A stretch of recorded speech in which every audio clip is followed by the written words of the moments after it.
Muchas gracias por la invitación. El comentario de Estela, en un determinado momento el cientificismo había llegado a tal nivel que quisieron hacer un consejo de sociólogos, ¿viste? Como hay un consejo de médicos y el que no está reconocido por el consejo hace ejercicio ilegal de la medicina. Pues estos querían hacer que en este caso Estela hubiera hecho ejercicio ilegal de las ciencias sociales. Mirá,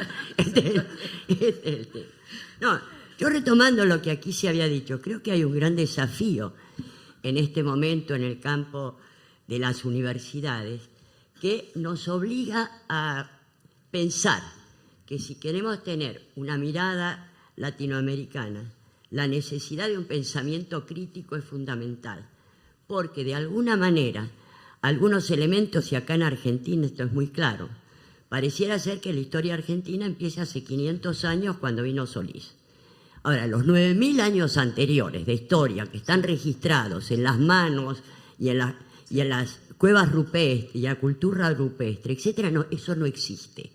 Es decir, se ignoran 9.000 años de acumulación de conocimientos, de cosmovisiones, de formas de organización social, de valores, etcétera, que es eso lo que se desprecia. Y ahí tenemos un elemento que es la América profunda. Pero esta América profunda, no nos engañemos, y después vamos a ir viendo cuáles son sus potenciales, se enfrenta a un occidente profundo. ¿Qué quiere decir? Que hay ciertos niveles de valores que tienen una influencia a través de los siglos, influencia histórica de larga duración. Y eso lo vemos si nosotros analizamos. Cuando decimos el occidente profundo, es decir, el pensamiento de las clases dominantes del occidente central, o sea, el pensamiento dominante de Occidente. Que así como nosotros podemos pensar que tenemos raíces susceptibles de ser recuperadas de estas culturas americanas, que al respecto, lo característico de América Latina es que hasta la llegada de los conquistadores se habían desarrollado en muchos casos conocimientos, saberes y formas de organización social que superaban a la Europa de la misma época. Por ejemplo, los mayas. Los mayas ya tenían una noción del universo por la cual el centro del universo era el Sol y la Tierra un planeta que giraba a su alrededor. Es decir, habían hecho la revolución copernicana 1600 años antes que Occidente. Y en ese sentido estaban mucho más avanzados, por ejemplo, que los griegos del siglo de oro de Pericles o el propio Aristóteles. Porque Aristóteles, como ustedes saben, pensaba que el mundo se caracterizaba por capas superpuestas, que llegaban así. Ahora en pavote. Ahora, Aristóteles es bárbaro, los mayas no, eran seres inferiores. El tema, en el caso, actualmente, las ciencias naturales, la primera lengua mundial de denominación y calificación de las plantas es el latín. La segunda lengua a nivel mundial es el guaraní, por el nivel de conocimiento y acumulación de conocimientos que se tenían. Ahora, se considera que los guaraníes son seres inferiores, etcétera, etcétera. Esto me parece que es un elemento fundamental. Pero ¿cuál es el contraste? ¿Cuáles son las raíces culturales de este occidente central? Y no nos engañemos, las raíces culturales del occidente central son las invasiones bárbaras del siglo V, donde están los alamanes, los francos, los anglos, los sajones, todos estos. Ahora, fueron las hordas invasoras más sanguinarias, más depredadoras de todas las hordas invasoras de la historia y las que más tiempo tardaron en incorporar los elementos de una cultura elaborada, 8 siglos. Contrasten esto con Gengis Khan. Gengis Khan, un tártaro mongol de las estepas, con unos brazos de este porte alimentado a carne y leche de yegua, llegan y dominan el imperio chino. A diferencia de lo que hicieron los germanos, los alamanes, etc., se dan cuenta que es una cultura muy importante, convocan a maestros para la formación de sus hijos, y el nieto de Gengis Khan, es decir, en 2 generaciones, es Kubilai, el emperador que deslumbra a Marco Polo por su conocimiento, el refinamiento de sus modos, etcétera, etcétera. En cambio, los europeos, desde el siglo V hasta el XIII, ellos te dan la historia y dicen, no, el mundo vivió una etapa de oscuridad durante 8 siglos. Ellos viven una etapa de oscuridad. En China, en India, en África, en América, había un gran despliegue de sus culturas. Ellos fueron los que vivieron en eso. Lo que sucede es que cuando la lucha de reconquista de la península ibérica, en las bibliotecas árabes de Sevilla y Toledo, se enteran 8 siglos después que había un tipo que se llamaba Aristóteles. No tenían la más mínima idea de esto. Y gracias a los filósofos árabes y judíos, y hay que tener en cuenta que convivían pacíficamente árabes y judíos, en este caso Maimónides y Averroes, se enteraron de la existencia de Aristóteles. Entonces con el tiempo dijeron, son nuestros antecesores, y pasaron a ser. Ahora, ¿qué tomaron de Aristóteles? Un elemento fundamental que va a ser una marca de esta cultura, que es el hecho de la clasificación de los seres vivos según el tipo de alma que manejan. Las plantas tienen un alma nutritiva y reproductiva, luego vienen los animales que tienen, a esas almas le agregan el alma motora y sensitiva. En este nivel están los ciervos de la gleba, los seres inferiores, y luego viene al alma, a estas 4 almas, los seres humanos, le agregan la razón. Esta idea de que hay seres humanos superiores y seres humanos inferiores es el bagaje con que llegan a América. Entonces llegan a América definiendo que los negros no tienen alma y por lo tanto pueden ser sometidos a la esclavitud sin ofender a Dios, y los indígenas son humanos pero amentes, faltos de razón, un poco tontos, y por lo tanto podían ser sometidos unos a la esclavitud y otros a el tema de la explotación en las encomiendas, minas, etc. Tema que es que las grandes luchas religiosas entre católicos y protestantes, los protestantes cuestionaron todos y cada uno de los postulados católicos, salvo que los negros no tienen alma, y por lo tanto les permitió durante 3 siglos someterlos a condiciones de esclavitud sin ofender a Dios. Ahora, esta idea cultural de que hay seres superiores que son ellos y seres inferiores, y que además tienen el derecho a la conquista, y una conquista de carácter depredador y sanguinario, se reproduce a través de los siglos, porque con ese espíritu llegaron a América en el siglo XV y XVI. Y con ese espíritu en el primer siglo de la conquista, usted sabe que murió cerca del 80% de la población originaria americana, que hasta la llegada de Occidente no había sufrido las hambrunas o pestes que sí afectaron a Europa en el siglo XIV, donde murió cerca del 30% de la población. El tema que es que estamos hablando del siglo XV y XVI. Entonces después viene una nueva edad de la historia, el comienzo de la edad contemporánea. ¿Dónde se da el comienzo de la edad contemporánea? Hay 3 hechos: la Revolución Francesa, la independencia de Estados Unidos y la independencia de los Estados americanos, de los Estados latinoamericanos.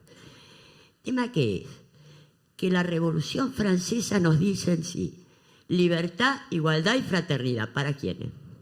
Para los blanquitos. Para los negros, esclavos de Haití, ¿cómo se te puede ocurrir? No, pero este elemento, quiero decirle que se vive naturalmente que son seres inferiores y superiores. Lo peor es que en gran parte de las ciencias sociales compramos las corrientes teóricas que nos venden el cosito, pero como no se lee todo, entonces no lees todo, no lees que Hegel decía, no, esto, la memoria de la historia no le da el bolilla a los inferiores.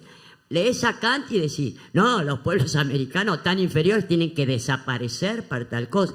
Lees a Weber y entonces te dice que el derecho de los pueblos civilizados, que como les llevan la civilización, los pueden saquear.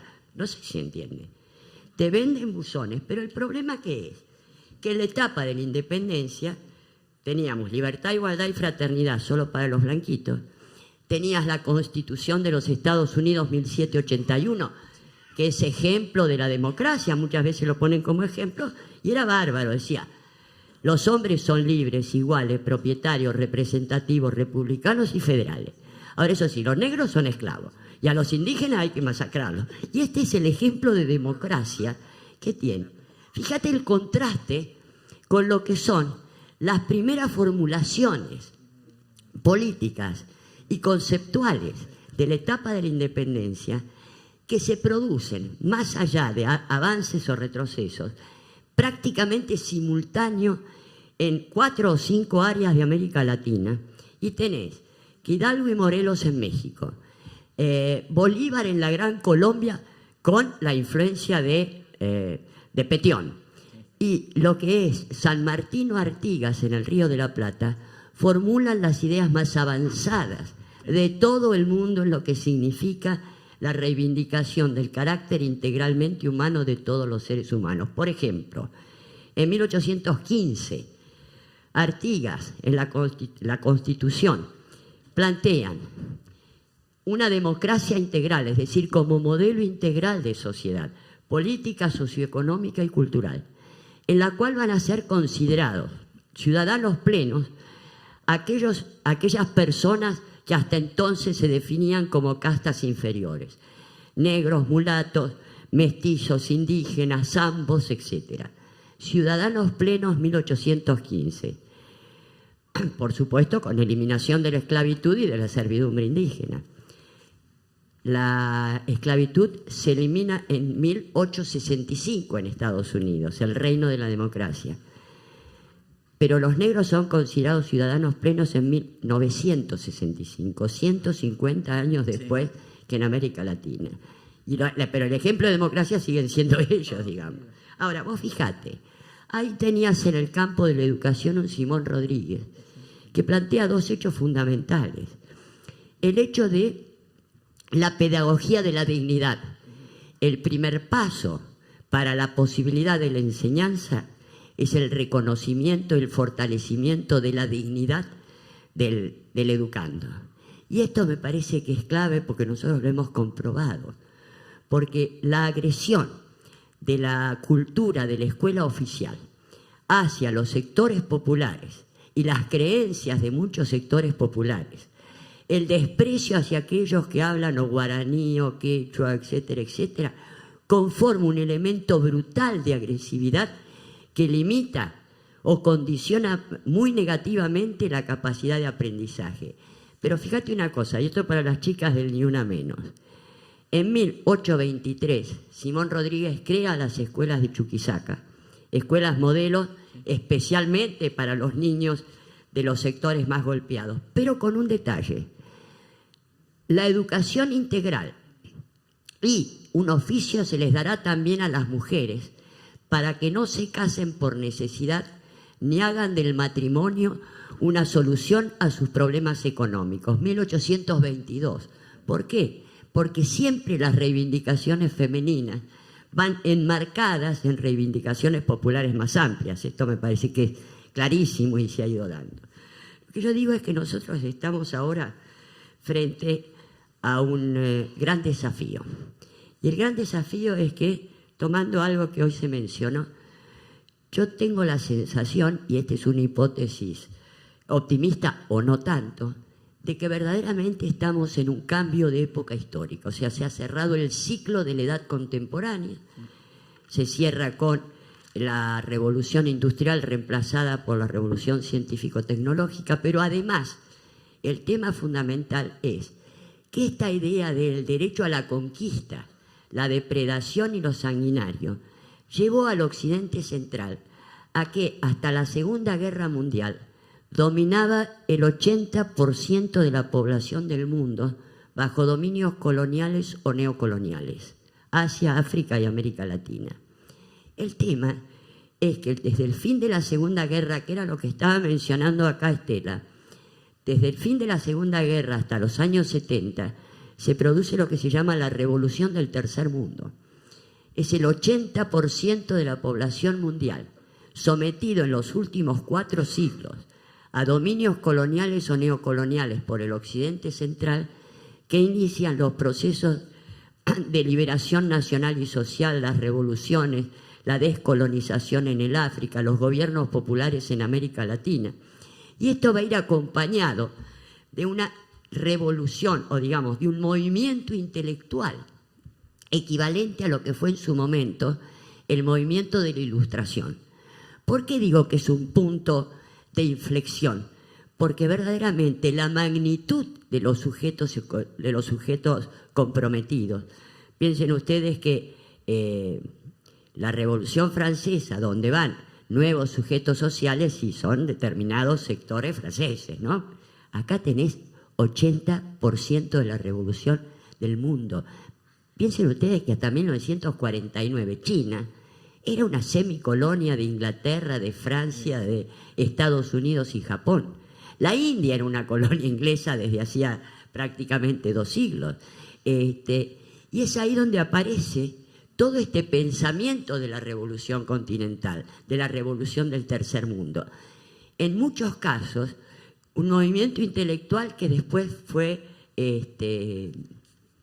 silenciado. Por ejemplo, en Senegal, Cheikh Anta Diop, un senegalés que, como ustedes saben, los franceses permitían a veces que algunos miembros de las colonias cursaran en las universidades francesas para tener élites simpatizantes. Este muchachito se hizo 4 doctorados en la Sorbona, en física atómica, en biología, en egiptología, y no sé cuál era el cuarto. El quinto era la demostración de que la cultura del Alto Egipto, 3000 años antes de Cristo, era negra. ¿Te imaginas que llegara a la Sorbona, a los franceses, a decirle que la cultura del Alto Egipto, que es la madre de la cultura griega, que es la madre de la cultura occidental, era negra? No se lo podían aceptar, lo sacaron corriendo. El tipo durante 7 años, analizando, como era biólogo, analizando las momias, etcétera, demostró no solamente eso, sino que toda la raza humana, la raza como tal, los seres humanos como tales salen de África y después se expanden. En otros lados había hombres de Netherland, etcétera, etcétera. ¿Por qué digo esto? Porque verdaderamente ese proceso de revolución, donde tenías una serie de líderes, pensá que estaba hablando de Mao Zedong, de Gandhi, de Lumumba, de Mandela, de Nkrumah, de Jomo Kenyatta, de cantidades, Amílcar Cabral. Fue una revolución fundamental. Y si bien ella nos dice que no fue restauración conservadora, yo creo que tienen nombre equivalente a lo que fue la restauración monárquica, digamos. Bueno, el tema es que, ¿cuál es mi hipótesis? Que eso fue a la edad contemporánea lo que la Revolución Francesa fue a la edad moderna, es decir, un corte histórico de época. Ahora, al igual que la Revolución Francesa, con la derrota de la Revolución Francesa se instaura, lo que ustedes saben, la restauración monárquica. Restauración monárquica, aristocracias de sangre, etcétera, que dicen, la verdad de la historia es esta: las aristocracias de sangre, las diferencias entre seres superiores e inferiores, las monarquías absolutas. Y aquello que decían estos loquitos era un equívoco de la historia. Pasaron 40 o 50 años, prácticamente se puede decir hasta la Comuna de París, aunque estuvieron los movimientos de 1848, y este régimen entra en una profunda crisis y se demuestra que no solamente es la verdad de la historia, sino que era un régimen profundamente deshumanizante y destinado a desaparecer de la historia. Y aquellos elementos que se consideraban un equívoco en realidad estaban anunciando un nuevo tiempo histórico. Yo creo que es una situación así, porque verdaderamente las tendencias dominantes en la actualidad es Trump. Trump no solamente está haciendo estas estrategias acá, está poniendo en riesgo la capacidad de la vida humana en el planeta. ¿Saben ustedes? Stephen Hawking, este astrofísico, antes de morir dijo 130 años. No se revierte el calentamiento global, que ya estamos viendo, vieron el huracán Florence, etcétera, etcétera. Si no se revierte el calentamiento global, la Tierra corre el peligro de que el calentamiento entre en una etapa de retroalimentación y pase lo que pasó en Venus hace 4.000 millones de años, y es que llegó a temperaturas de 460 centígrados. Es decir, se acabó la vida humana. 30 años tenemos. Mientras tanto tenés a Trump que dice, no, calentamiento global, no, es un invento de los chinos. Es un invento de los chinos para joder nuestra industria. No sé. Bueno, pero estamos en manos de esos tipos. Ahora, mi sensación es que esta verdaderamente no da más, no tiene viabilidad histórica. Claro. Pensá esto, la crisis actual, estos 30 años de globalización neoliberal generaron un crecimiento exponencial de la pobreza, el desempleo y la polarización de la riqueza. Actualmente el 20% más rico de la población concentra el 95.5% de la riqueza y el otro 80% se tiene que dividir el 4%. Lo que estoy diciendo es que esto es inviable, porque ¿cuál es la solución a esto? Que lo vemos en nuestros actuales gobernantes. A tratar de apagar el fuego echándole a nafta. ¿Por qué? Porque la forma de solucionar es bajar los salarios, las jubilaciones, es decir, bajar el costo laboral, es decir, crear más pobreza, más desempleo, más polarización de la riqueza. ¿Cuál es en este marco el desafío de nuestras universidades? No dejemos que nos den políticas distractivas. Nos debemos un gran debate acerca de cómo deben funcionar las ciencias sociales. Las ciencias sociales críticas tienen pensamientos integrales. Por ejemplo, ¿qué era Marx? Era economista, demógrafo, filósofo, historiador, no, tenía una visión integral. Cuando Weber quiere hacer la gran crítica al marxismo a partir de la concepción liberal de los individuos virtuosos, ¿qué era Weber? Economista, etc. No, pensamientos integrales. Y a nosotros nos han llevado a una creciente taylorización de las ciencias sociales, que es la especialización de los especialistas especializados, lo cual es una locura, porque cada una de estas ciencias tiene 4 o 5 libros específicos. El resto son pedacitos de las otras ciencias. Entonces, ¿pero qué pasa? Que cuando sos un hiperespecialista de la especialización especializada, no podés tener una mirada crítica. Por eso nos están, de alguna manera, neutralizando en la crítica. Todas las ciencias sociales tienen que tener una muy buena formación en historia latinoamericana, en historia argentina, en teoría, en filosofía, conocer las grandes corrientes para poder ser crítico de esas grandes corrientes. No nos dejemos que nos sigan hiperespecializando, porque además la presión es cada vez para mayor especialización, y como hay cada vez mayor especialización, vienen las modas distractivas. Entonces, en los 90 todos se preguntaban qué pasaba con la muchedumbre y la deconstrucción del sujeto, que en realidad tenía el rizoma, no sé qué. Después vino, claro, mientras tanto te estaban afanando hasta el apellido, pero vos estabas metido a ver si eras un ciudadano virtuoso. Esta es la gran trampa que han metido en las universidades.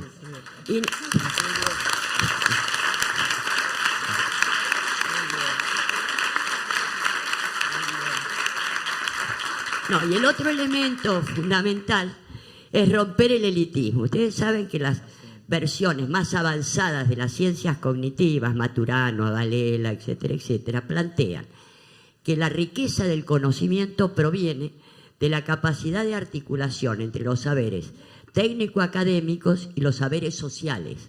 ¿Por qué? Porque no hay una jerarquía única de los saberes para todo tiempo y lugar. ¿Qué plantean ellos? La validez del conocimiento se mide por el contexto. Y esto yo siempre doy el ejemplo. Si el contexto es que te perdiste en la selva amazónica, ¿con qué conocimiento te preferís encontrar? Con el de Einstein, que te va a explicar muy bien cómo la energía es igual a la masa por la velocidad de la luz al cuadrado. Mientras te comen las yarará, te pican los mosquitos y demás. O con los conocimientos de un tupí guaraní que te va a decir cómo alimentarte, cómo protegerte, etc. En todos los ambientes pasa lo mismo. Lo que sucede es que nos quieren meter cabezas de que los únicos que piensan son los que concurren a las universidades y tienen el título, y más si tienen el título de maestría y de licenciatura, de maestría y de doctorado, todo con los mismos libros. Lo cual además es un problema. No, es que además se leen las ideas sin saber quién es el autor, dónde estaba. Yo le voy a contar una anécdota absolutamente humillante que me pasó. Una vez, no muy elegante, confieso que no estaba muy elegante, voy a cobrar uno de esos cheques no demasiado abultados que paga la universidad, a un banco cerca de casa. Entrego el documento y el cheque, y la chica me dice, su apellido, dice, hay un pensador famoso de la época de Aristóteles que se llama como usted. Sí, qué raro, le digo, porque la verdad que griego, esto es más bien español. No, yo lo estudié. Entonces me pasa un papel, y yo empiezo a escribir, y le digo, ¿y qué estudias? Me dice, el ciclo básico. Y mirando el papel le digo, no, le digo, si es el ciclo básico soy yo, porque en realidad sé que hay un trabajito mío en el ciclo, lo entrego.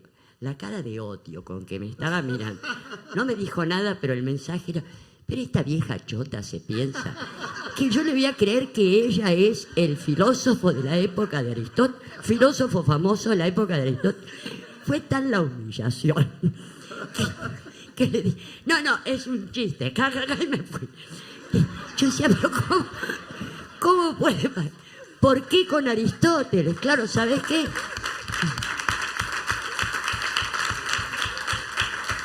¿Por qué? Detecté. Y la bibliografía por orden alfabético. F, G, H, I, Argumedo, Aristóteles. Digo, ¿te das cuenta la formación que estamos dando? Entonces, el tema es que necesitamos, y acá voy cerrando, un pensamiento crítico que sea capaz de recuperar las grandes potenciales de nuestras tradiciones populares y sobre todo estar muy atentos a que no nos sigan haciendo cosas distractivas, porque tal como lo plantea Estela, más las tendencias que se ven a nivel internacional, esta crisis tiene tendencias catastróficas en términos sociales y en términos ambientales. Y por lo tanto, muchachos, no puede ser que nos sometamos a un personaje como Donald Trump. Por favor, demos la batalla, nada más.